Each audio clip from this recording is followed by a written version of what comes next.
사랑하고 축복합니다. 지난 한 주간 평안하셨습니까? 아멘. 예, 우리 오늘 하나님께서 우리에게 주시는 말씀은 요한복음 6장 24절에서 27절 말씀입니다. 요한복음 6장 24절에서 27절 말씀입니다. 제가 한 절, 여러분 한 절 교독을 하겠습니다.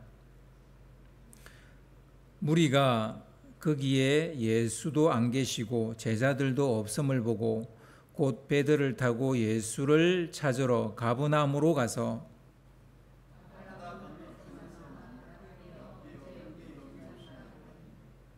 예수께서 대답하여 이르시되 내가 진실로 진실로 너희에게 이르노니 너희가 나를 찾는 것은 표적을 본 까닭이 아니요 떡을 먹고 배부른 까닭이로다.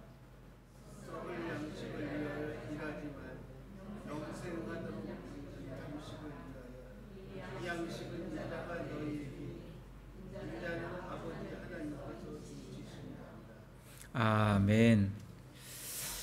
예수를 찾는 까닭이라는 제목으로 같이 말씀을 나누겠습니다.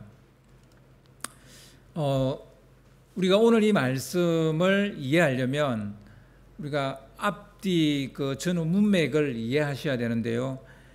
이 말씀은 요한복음에는 그렇게 기록되어져 있지 않지만 실제적으로는 제자들이 전도 실습 나갔다가 사람들을 데리고 온 데서부터 시작되는 거예요.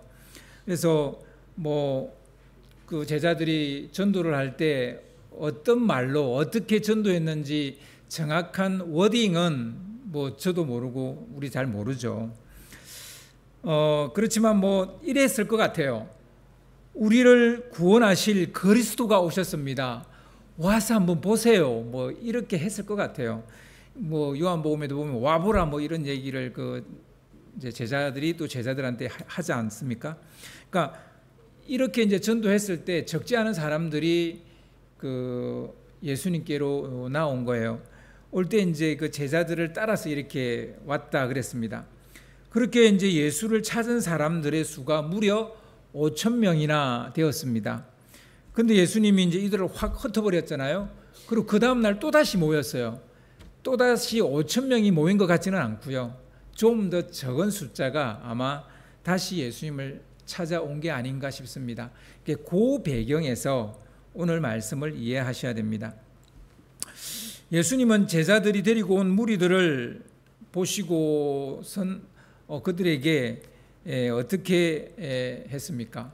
제자들에게 너희들이 데려왔으니까 너희들이 저들의 끼니를 해결해 줘라 그랬잖아요. 한마디로 너희들이 데려왔으니까 너희들이 책임져라. 예수님이 뒤로 좀 빠지는 듯한 이런 느낌을 주는 말 같지만 그건 아니고 제자들을 시험해 보시기 위해서 그렇게 하셨다 그런 얘기를 제가 했습니다. 제자들은 그 말에 너무 이제 깜짝 놀랐죠. 지금까지 그런 적이 없었는데 다 예수님이 알아서 해결하시고 문제 생겨도 다 알아서 하셨는데 갑자기 자기들한테 너희들이 해결하라 그러니까 잘 돌아가지 않는 머리지만 막 계산을 해봤어요. 조금씩 나눠준다 해도 한 200데나리온도 부족할 것 같아 그러면서 근데 그런 돈도 자기들한테는 없었고 또 무슨 딱히 또 다른 방도도 없었고 대략 난감이죠. 겨우 이제 한다는 소리가 답이 없으니까 저들 그냥 돌려보내서 주위 동네에서 각자 먹는 게 해결하고 오게 하는 게 어떻겠냐. 이게 사실 내놓은 아닌데 이게 말이 안 됩니다. 자기들이 데려왔잖아요. 자기들이 데려와 놓고선 다시 흩어버리자 이 말밖에는 더 됩니까? 그렇게 목으로 흩어진 사람이 다시 온다는 보장이 없잖아요. 고작 그들이 내놓은 이야기가 겨우 이런 거였어요. 그것 또한 예수님 허락하지 않잖아요. 너희들이 주라. 너희들이 먹을 걸 주라. 그러니까 정말 어떻게 해야 될지 너무너무 난감했어요. 그때 이제 안드레가 오병이어를 들고 있는 한 아이를 발견했고 그 아이의 등을 떠민 것이 제자들이 한 일의 전부입니다. 그러니까 오병이어를 들고 있는 아이의 그 등 떠민 게 제자들이 한 거 전부라고요. 자기들이 생각해도 참 한심하기 짝이 없어요. 여러분, 사실 이런 게 바로 우리의 모습인지도 모르겠습니다. 우리는 이런 존재입니다.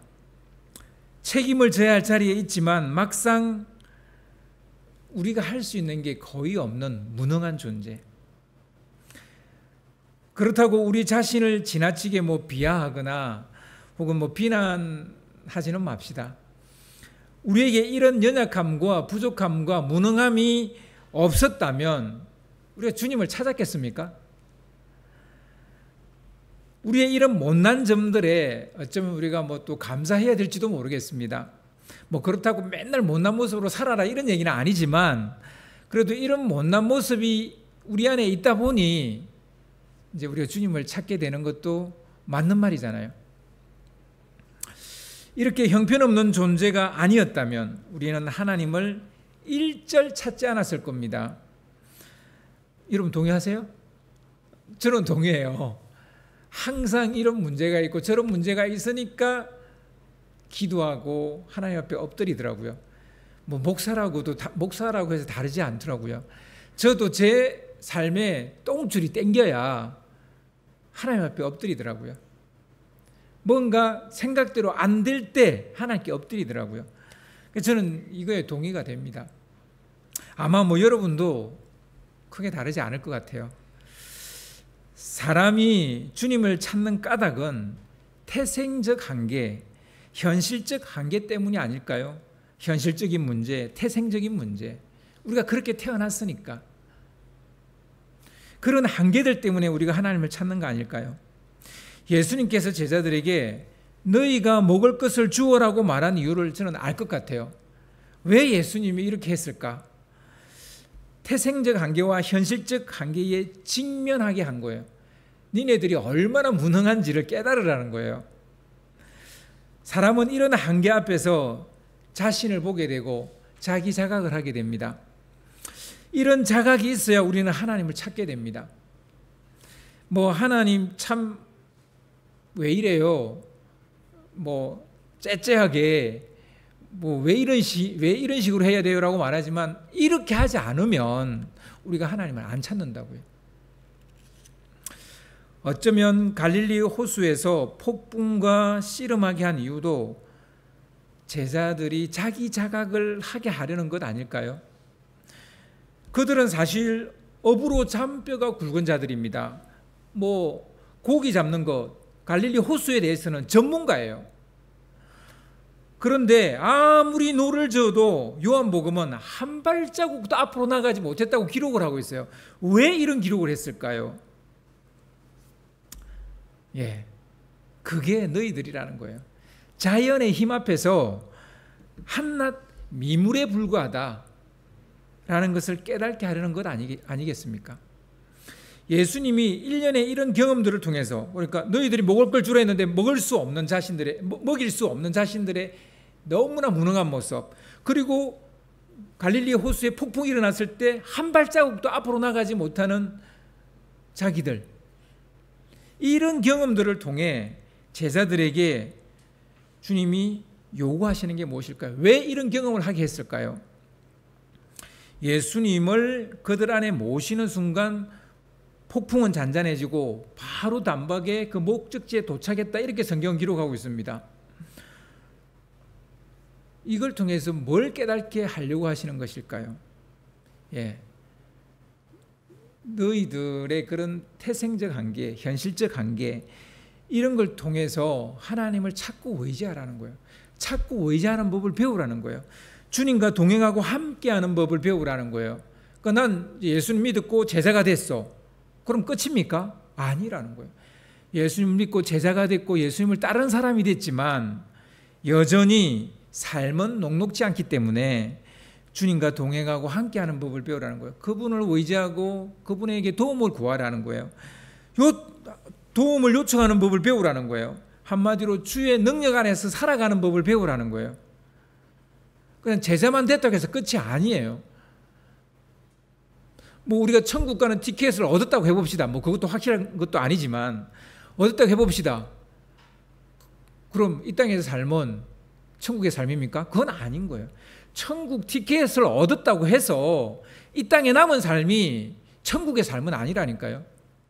여전히 우리의 부족함과 연약함과 무능함 때문에 삶은 고달프고 괴롭고 힘들고, 우리의 연약한 육체 때문에 몸은 여기도 아프고 저기도 아프고. 우리 지금 장로님 병원에 계시잖아요. 그러니까 언제 우리가 이렇게 될지 모르는 거예요. 저도 지금 한 3주째 허리가 삐끗해가지고 요러고 다닙니다. 아직도 그러고 다닙니다. 이게 사람인 거예요. 이게 사람인 거예요. 여러분, 왜 이렇게 아프기도 하고 문제가 생기기도 하고 괴롭고 힘든 일이 있습니까? 주님을 찾는 삶을 계속 살아가라는 거예요. 여러분, 다른 이유가 있겠습니까? 한마디로 주의 능력으로 살아가라는 겁니다. 예수님을 진정으로 믿고 영접한 자만이 이렇게 살 수 있는 거죠. 그래서 제자들이 배 안으로 예수님을 딱 영접하는 순간 폭풍은 잔잔해지고 바로 그들은 목적지에 도착했다, 이렇게 기록을 하고 있습니다. 하지만 이 이야기는 예수를 따르는 제자들만을 위한 이야기가 아니에요. 제가 지금까지 예수님을 따르는 제자들의 이야기를 했잖아요.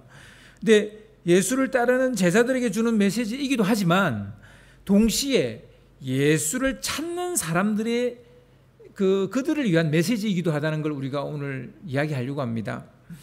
예수님은 자기를 찾아온 사람들에게 무한한 책임감을 느꼈잖아요. 그래서 그들을 하루 종일 굶었기 때문에 그들을 어떻게 먹여야 될지 빌립에게 물어보지 않습니까? 그러니까 모른 척하거나 외면하지 않았다는 거예요. 그리고 주님께서 기적을 일으켜서 그들을 배불리 먹이십니다. 하지만 예수님은 아닌 것에 대해서는 선을 분명히 그었습니다. 그들에게 한량없는 자비를 베풀었어요. 한량없는 은혜를 베풀었어요. 오병이의 기적을 통해서 그들을 충분히 먹였습니다. 하지만 아닌 것에 대해서는 아니오라고 말했다는 걸 우리가 기억하셔야 돼요. 그들이 자기를 세상 임금으로 삼으려 하니까 마치 정광석화와처럼 바로 그 자리에서 그들을 해산시켜버립니다. 너무나 일사불란하게 그들을 다 해산시켜버립니다. 예수가 얼마나 매몰차게 그들을 몰아댔는지 정신없이 경황 없이 그 자리를 떠나야만 했습니다. 무슨 말도 한마디 못했어요. 여기서 우리는 좋은 관계를 만드는 비결을 배워야 됩니다. 거두절미하고 그 비결은 예와 아니오가 정확해야 된다는 거예요. 여러분, 관계를 잘하는 사람은 이것도 아니고 저것도 아니고 이 편도 아니고 저 편도 아니고 이런 사람이 아니라는 거예요. 그게 아니라 예와 아니오가 정확해야 된다는 거예요. 우리는 관계가 어려질까 봐 아니오라는 말을 잘 못해요. 그런데요, 대부분의 그 관계를 연구하는 심리학자들의 얘기는 다 똑같아요. 뭐냐면 예와 아니오를 잘한 사람이 좋은 관계, 바른 관계를 맺는다는 거예요. 도리어 어정쩡하게 이것도 아니고 저것도 아닌 것 같이 이야기하는 사람들이 도리어 관계를 어렵게 한다는 거예요. 예라고 해놓고 뒤에 가서 아니오처럼 행동하는 거예요. 호박씨를 까는 거예요. 말과 행동이 달라서 우리는 그 사람한테 실망합니다. 그 사람이 나한테 아니오라고 해서 실망하는 게 아니에요. 처음에는 마음이 약간 좀 그렇긴 하죠. 그렇지만 저 사람은 아니라 하는구나 라는 걸 받아들이면 그에 맞게 내가 행동을 하고 그에 맞게 관계를 맺어 나가면 돼요. 그런데 분명히 예라 했거든요. 예라 했는데 행동은 아닌 거예요. 만나서 했는데 오지도 않고 하자 했는데 하지도 않고 이래버리면 그것에 실망하는 거예요. 그래서 생각이 같다고 해서 관계가 좋아지는 게 아니에요. 생각이 달라도 아니오라고 말한 건 아니오라고 말하고 예라고 말한 건 예라고 말하는 사람이 사실은 좋은 관계를 맺게 되는 겁니다. 예수님은 자신을 찾아온 이 5천 명의 그 사람들 붙잡으려고 그 제사들이 힘들게 5천 명 데리고 왔잖아요. 그 얼마나 귀한 영혼들이에요. 그 사람 붙들으려고, 그 사람 붙잡으려고 아닌 것에 대해서 예라고 하지 않았다는 거예요. 세상 임금 삼으려고 하니까 아니야. 니네들 난 그러려고 이 땅에 온 게 아니야. 라고 다 돌려보내버리잖아. 아닌 것은 아니라고 말하는 것이 여러분 좋은 관계를 맺는 비결입니다. 그랬더니 어떻게 됐어요?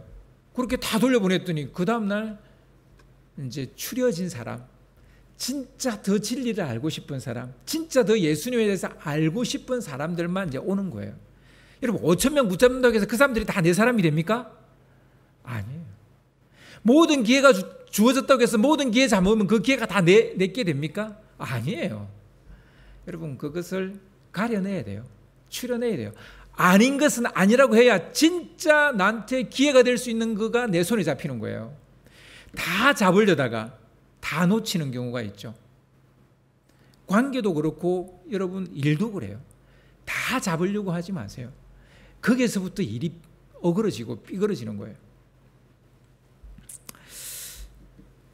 여기서 우리가 눈여겨봐야 될 것이 하나 있는데요.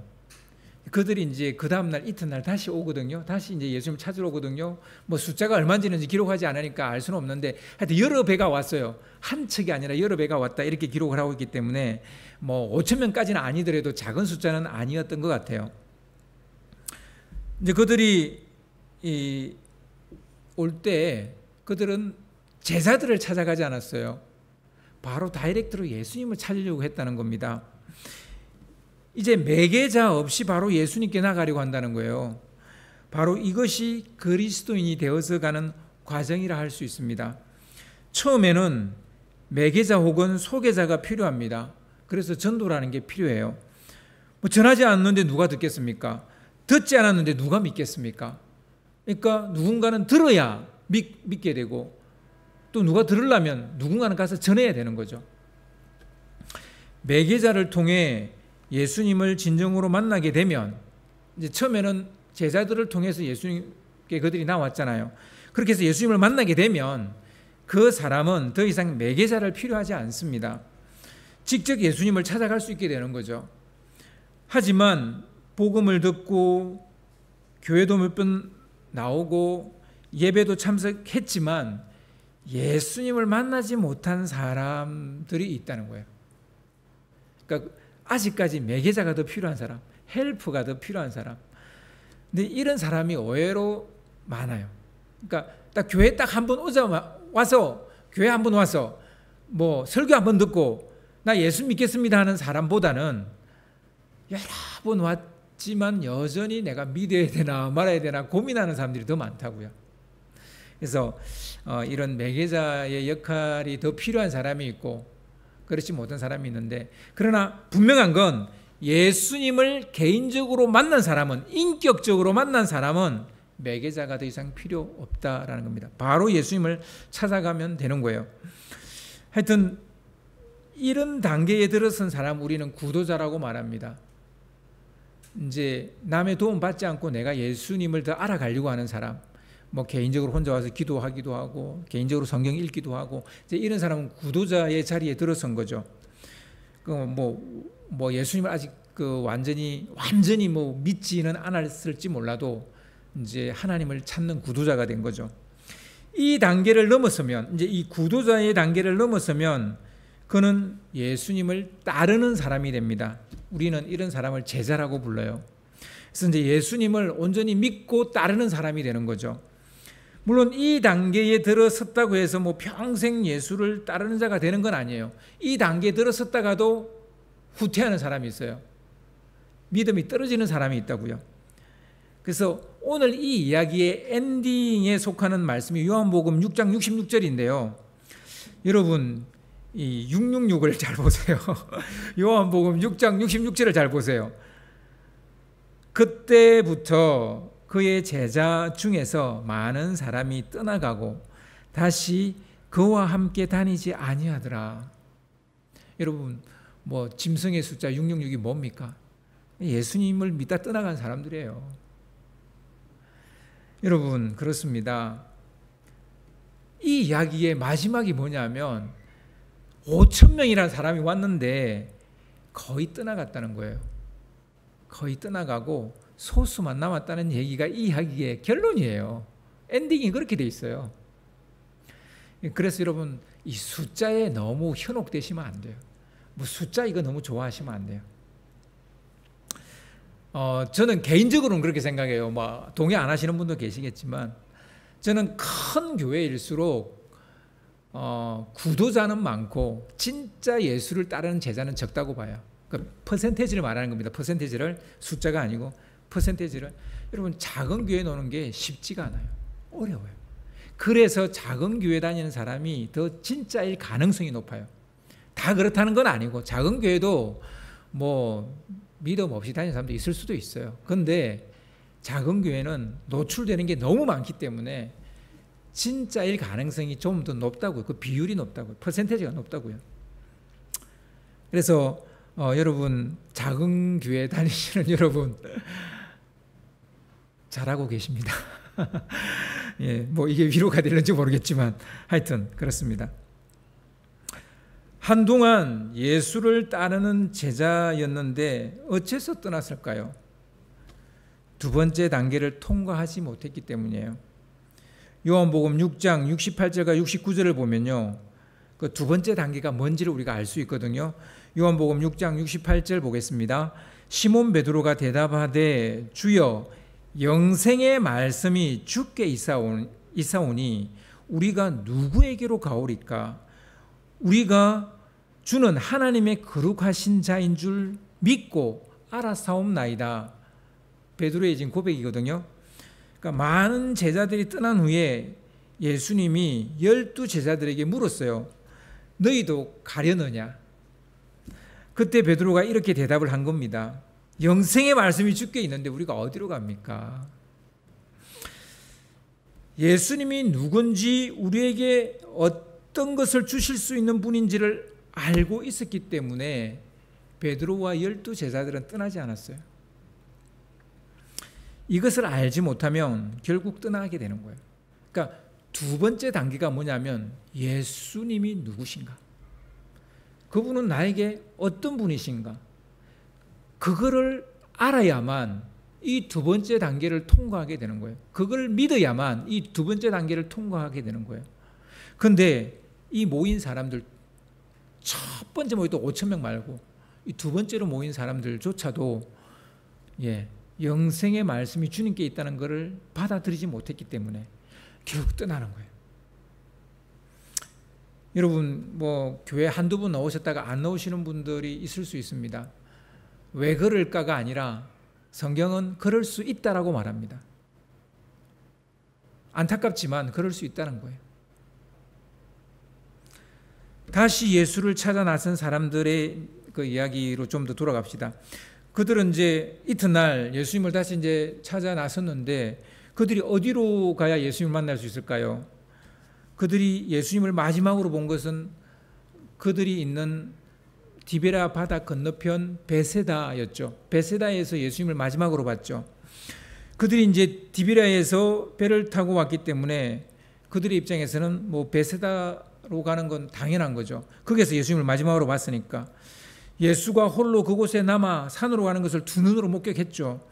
그 제자들도 예수님이 퇴근하는 바람에 등 떠밀려서 한층 남은 배를 타고 제자들도 떠나는 걸 봤어요. 그러니까 뭐 배도 없지, 산으로 가셨지. 그러면 당연히 그분은 베세다에 계시겠죠. 그래서 베세다에 갔는데 예수님이 있었어요, 없었어요? 없었어요. 왜요? 왜 없을까요? 지난밤에 무슨 일이 일어났는지 그들은 모르기 때문이에요. 지난밤에 무슨 일이 일어났습니까? 예수님이 무리를 걸어서 가신 거예요. 그런 일이 일어났다는 걸 이들은 몰라요. 제자들만 알지. 오늘 보면 24절을 보겠습니다. 오늘 본문 24절입니다. 우리가 거기에 예수도 안 계시고 제자들도 없음을 보고 곧 배를 타고 예수를 찾으러 가버나움으로 가서라고 되어 있습니다. 예수가 거기 없었으니까 이제 그들은 어떻게 하지라고 생각한 거죠. 그냥 돌아갈까? 아니요, 그들은 돌아가지 않았어요. 더 찾아보기로 했어요. 그리고는 그들이 가버나움으로 갔다라고 말합니다. 어째서 가버나움일까요? 베세다와 제일 가까운 도시였을까요? 뭐 그랬을 수도 있습니다. 어쩌면 가버나움이 예수님의 사역의 본거지였죠. 베이스 캠프였습니다. 그러니까 간 게 아닐까요? 저는 여기에 좀 더 무게를 두고 싶습니다. 여러분, 우리가 길을 잃거나 방향을 잃었을 때 어떻게 해야 돼요? 베이스 캠프로 가야 됩니다. 우리가 출발했던 데로 가야 돼요. 그러니까 그게 진리죠. 그러니까 길을 잃거나 방향을 잃으면 베이스 캠프로 가야 되는 게 진리죠. 그러니까 이 사람들은 가버나움이 예수님 사역의 본거지잖아. 그리로 가보자 이렇게 한 거죠. 그들의 선택은 적중했습니다. 그들은 가버나움에서 예수님을 만났습니다. 그들은 반가운 나머지 예수님께 물었죠. 랍비여, 언제 여기 오셨나이까? 이들에게 아직 예수님은 주님이 아니죠. 그냥 랍비죠, 랍비. 그죠? 랍비, 언제 여기 오셨나이까? 라고 묻습니다. 아무리 봐도 그게 제일 궁금했던 모양이에요. 그러니까 분명히 베세다에 있는 우리가 마지막으로 목격했는데 언제 가버나움에 오셨지? 그들은 지난밤에 무슨 일이 일어났는지를 몰랐기 때문입니다. 바로 이것이 예수를 따르는 자와 찾는 자의 차이예요. 서로 배우는 과목이 다른 거예요. 찾는 자들은 그 예수님을 찾는 자와 따르는 자는 다릅니다. 찾는 자의 이 과정을 거쳐야 이제 따르는 자가 된다고 제가 아까 이야기했죠.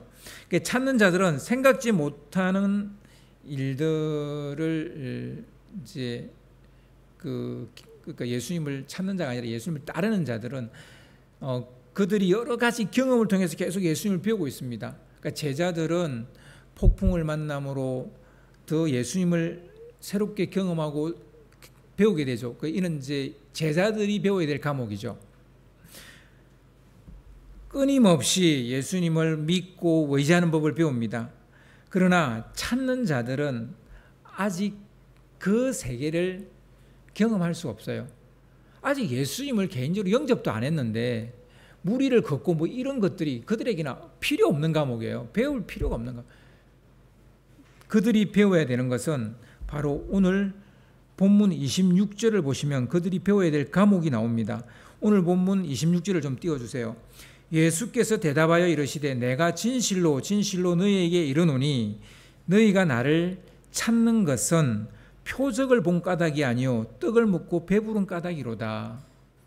그러니까 지금 이 말씀과 관계되어 있는 부분들을 배워야만 무리를 걷는 거든 뭐 다른 사람을 책임지는 거, 뭐 그들을 먹인다든지 뭐 그들을 지켜야 된다든지 이런 다른 사람에 대한 책임 있는 어떤 행동을 하는 것은 그 다음 단계에 가서 해야 된다는 거예요.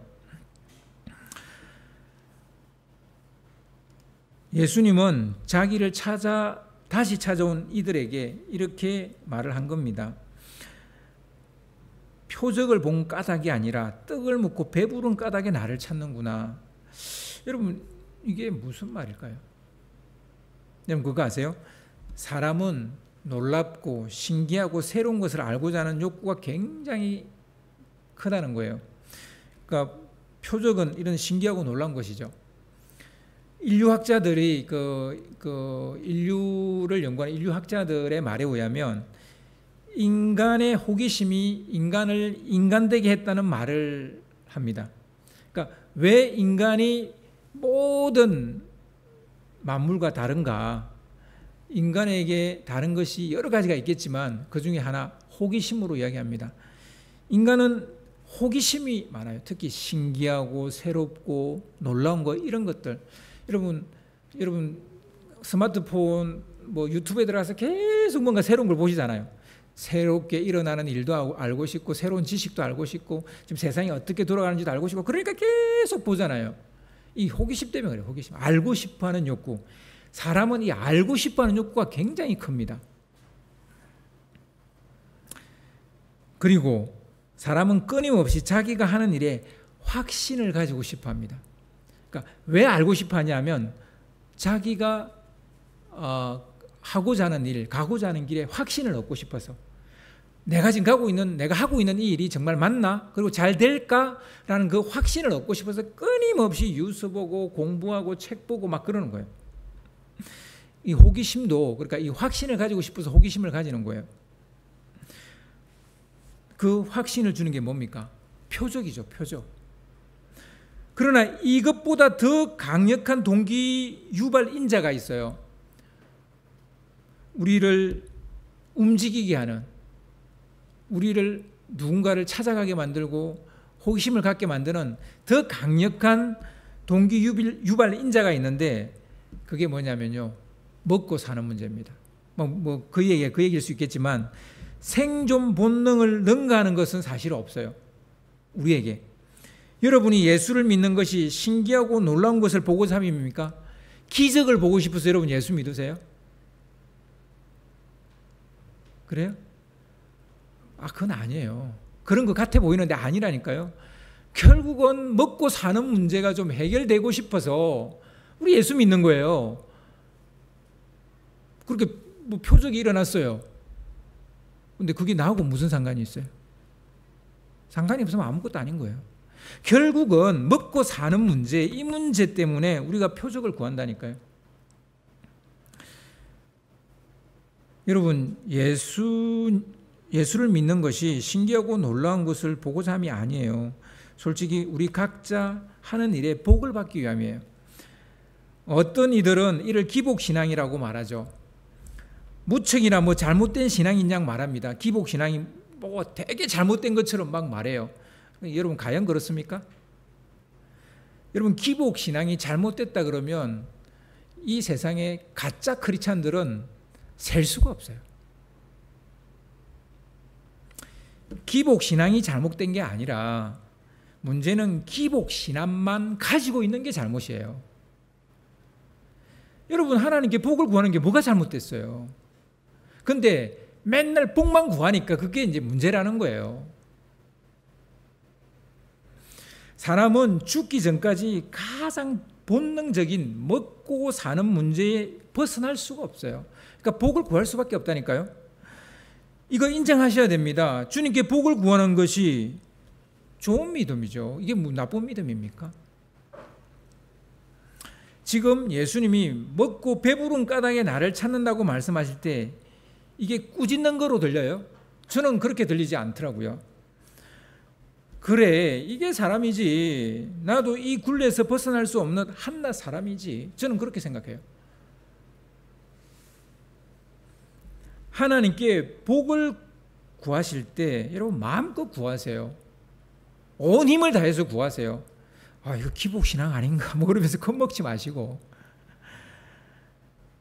하지만 구하는 모든 것이 다 응답받지 않을 수 있다는 것은 꼭 기억하세요. 기도 응답이 랜덤이라서 하는 말이 아니에요. 어떤 건 응답되고 어떤 건 응답 안 되고 이런 랜덤이라서 제가 하는 얘기가 아니고 모든 것은 하나님 아버지의 뜻과 계획 안에서 이루어지는 것이라 우리가 구하는 대로 다 되지 않는다라는 말을 제가 해드리고 싶은 거예요. 그러니까 어떤 건 죽을 때까지 응답 안 받을 수도 있다니까, 못 받을 수도 있다니까요. 그건 하나님의 뜻이 아닐 수 있기 때문이에요. 그러니까 이건 랜덤하고 다른 얘기예요. 바른 기도는 그래서 관철이 아니고 하나님의 뜻을 알아차리는 거예요. 그게 가장 좋은 기도고 바른 기도고 멋진 기도예요.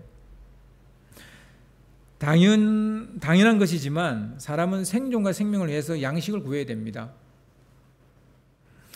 예수님은 두 가지 양식을 말씀하세요.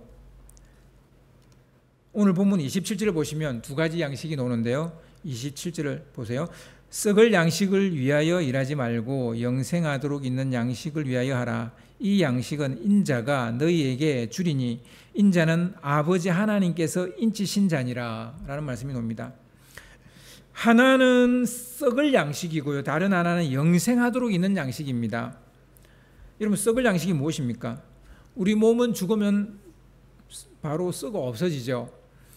따라서 우리 몸을 위하여 먹는 것, 이런 것은 다 이제 썩을 양식이죠. 우리가 몸을 입고 사는 동안에 당연히 이 양식이 필요합니다. 비록 썩을 양식이기는 하지만 이 땅에 사는 동안에는 몸을 살리는 양식을 위해서 우리는 일해야 됩니다. 여러분, 우리가 영생하는 말씀, 영원히 있는 이 말씀을 받는다고 해서 우리 몸은 안 먹어도 돼요? 그건 아니죠. 하지만 사람은 몸만 가지고 있지 않다라는 걸 우리가 기억해야 돼요. 영혼이라는 게 있어요. 혹시 여기 앉아 계신 분 중에 나는 영혼이 없어요 라고 생각하시는 분 계세요? 내 영혼은 없어. 난 몸만 있어. 예, 사람은 죽는 순간 바로 몸이 썩어가는 부패가 진행됩니다. 그게 눈에 빨리 드러나지 않아서 그렇지, 부패가 서서히 일어나서 그렇지, 여러분, 우리가 숨이 넘어가는 바로 그 순간부터 우리 몸은 부패하기 시작해요. 썩어간다고요. 그리고 영혼이 몸으로부터 분리됩니다. 유체 이탈이 일어나는 거죠. 그리고 영혼은 빛의 속도로 긴 어둠의 터널을 지나서 절대자 앞으로 가게 됩니다. 대부분 이렇게 임사 체험하신 분들이 이야기 거의 동일해요. 이게 다 무슨 말입니까? 사람은 영혼이 있다는 거예요. 사람은 영혼이 있다. 그럼 우린 몸도 있고 영혼이 있는데 몸은 양식을 먹어야 사는 거잖아요. 그럼 영혼은요? 영혼도 마찬가지예요. 양식을 먹어야 사는 거예요. 영혼도 먹어야 사는 거예요. 이 영혼은 죽는다고 사라지는 게 아니에요. 몸은 썩어서 없어지지만 우리 영혼은 사라지는 게 아니라고요. 절대자 앞에 갑니다. 그 앞에 가서 심판을 받는 거죠. 단지 뭔가 분리되는 겁니다. 영혼은 뭔가 분리되는 거예요. 영혼은 썩지도 않고 사라지지도 않아요. 여러분, 몸도 중요하고 영혼도 중요한데 그럼 뭐가 더 중요할까요? 당연히 영혼이 썩지 않고 사라지지 않는 영혼이 더 중요하죠. 그렇지만 우리가 이 땅에 사는 날 동안에는 몸도 있기 때문에 몸의 양식을 위해서도 일해야 되는 거예요. 몸이 양식을 먹어야 살듯이 우리 영혼도 양식을 먹어야 사는 겁니다. 영혼의 양식은 영생하도록 있는 양식이라고 예수님은 말씀하십니다. 요한복음 6장 35절을 보시면요, 요한복음 6장 35절 말씀을 좀 띄워주세요. 영생하게 하는 양식에 대한 설명이 있습니다. 예수께서 이르시되 나는 생명의 떡이니 내게 오는 자는 결코 줄이지 아니할 터이요 나를 믿는 자는 영원히 목마르지 아니하리라. 그리고 요한복음 6장 47절 50절 말씀도 좀 띄워주세요. 진실로 진실로 너에게 이르노니 믿는 자는 영생을 가졌나니 내가 곧 생명의 떡이니라.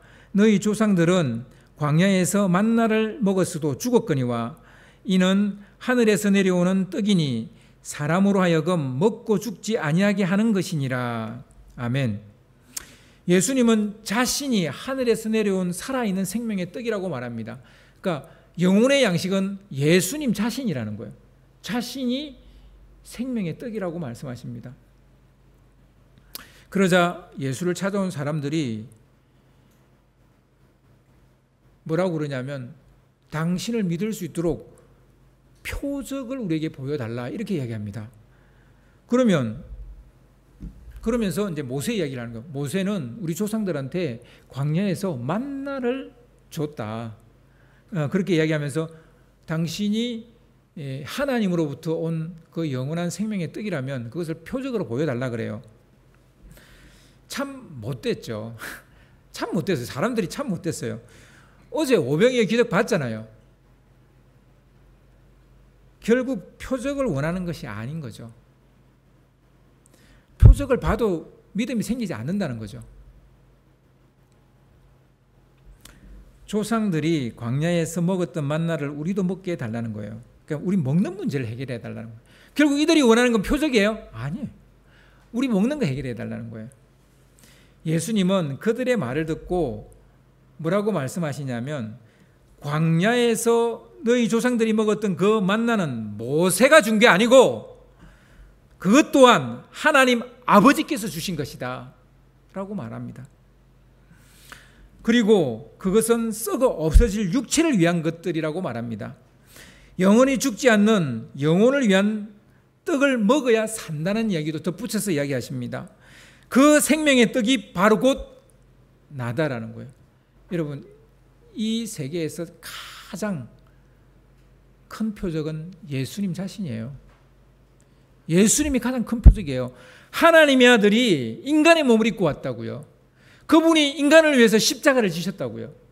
그분이 우리의 부활의 첫 열매가 되기 위해서 최초의 부활을 하셨다고요. 더 무슨 표적을 구해야 됩니까? 무슨 표적을 줘야 믿을 수 있습니까?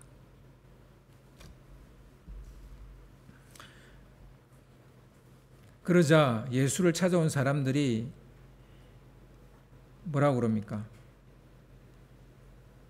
그냥 이 사람은 갈릴리 사람이고 그 아버지가 요셉이고 우리가 그 부모를 아는데 그가 어떻게 하늘에서 왔다 하느냐라고 하면서 돌아서 가버리는 거예요.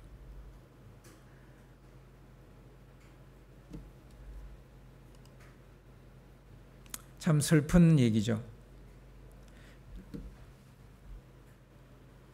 결국 예수를 찾아온 사람들은 이것을 받아들이지 못했어요.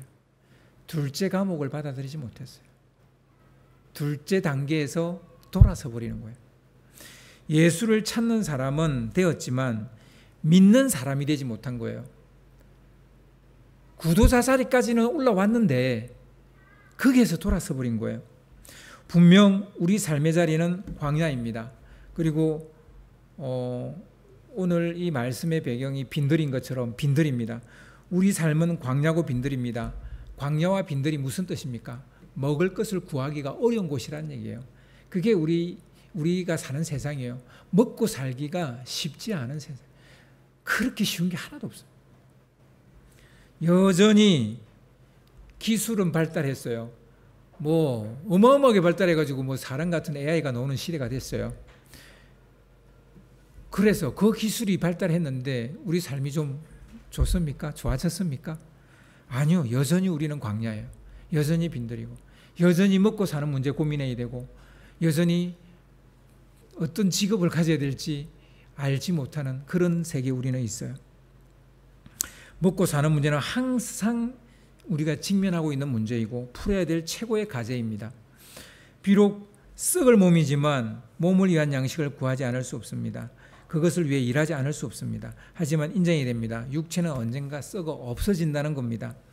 그리고 영원히 사라지지 않는 영혼을 위해서 우리는 영혼의 양식을 먹어야 된다는 사실이죠.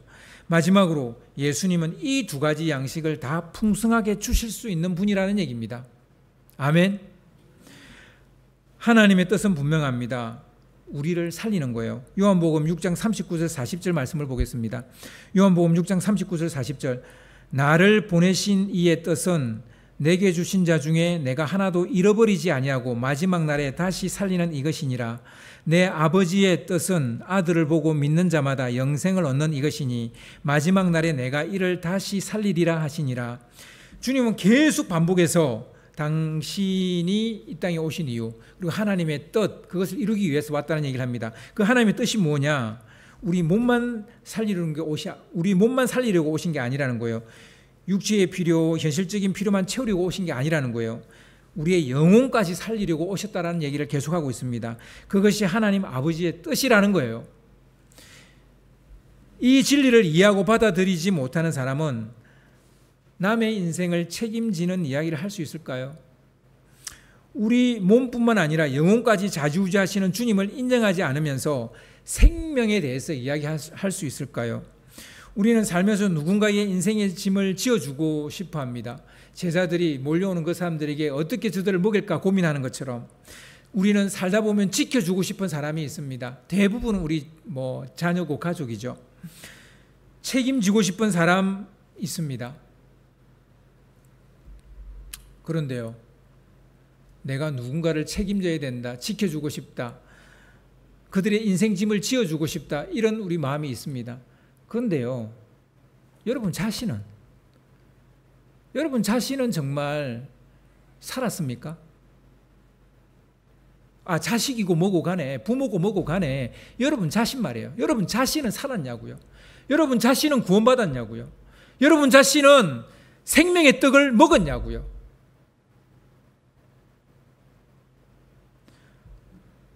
분명 여러분 누군가를 책임지고 지켜주고 누군가를 사랑해주고 이런 사람이 되는 거 중요합니다.